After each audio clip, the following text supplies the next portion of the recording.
নমস্কাৰ বন্ধুসকল, ভালে আছেনে? আজি বনাম ঔটেঙা গুড়িৰ সৈতে গাহৰি মাংস। ইয়াৰ বাবে আমাক লাগিব জলকীয়া, পিঁয়াজ, আদা ৰচুন পেষ্ট মই বনাই লৈছোঁ, গাহৰি মাংস আৰু ঔটেঙা গুড়ি। ঔটেঙা গুড়ি কেনেকৈ বনায় যদি ইচ্ছা কৰে মই তলত লিংক দিছোঁ, ভিডিঅ'টো চাব পাৰে।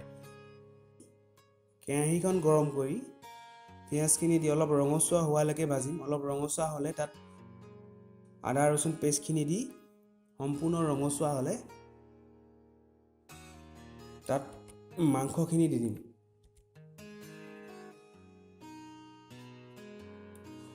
মাংসখিনি অলপ লৰাই সোৱাদ অনুসৰি নিমখ, অলপ হালধি আৰু অলপ কাশ্মীৰী মিৰ্চ, যিটো কালাৰৰ কাৰণে ধুনীয়া কালাৰ আহে, জ্বলা নহয়। তাৰপাছত অলপ লৰাই দি 5 মিনিটমান কম জুইত সিজিবলৈ দিব আৰু মাজে মাজে লৰাই থাকিব যাতে লাগি নধৰে। প্ৰায় 5 মিনিটৰ পাছত কেইটামান মই জলকীয়া কাটি দি দিম। যদি ইচ্ছা কৰে জলকীয়া নিদিব পাৰে। জলকীয়া কেইটামান দি অলপমান দেৰি লৰাই এতিয়া তাত ঔটেঙা গুড়িখিনি দি দিছোঁ।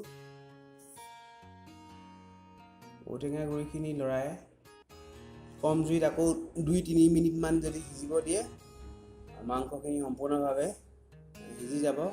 খাই খুব ভাল লাগে, আপুনি ঘৰত বনাই চাব। ভিডিঅ'টো ভাল লাগিলে শ্বেয়াৰ কৰি দিব, চেনেলটো ছাবস্ক্ৰাইব কৰিবলৈ নাপাহৰিব। এয়া হৈ গৈছে ঔটেঙা গুড়িৰ সৈতে গাহৰি মাংস। আপুনি বনাই চাব ঘৰত, খাই ভাল লাগিব।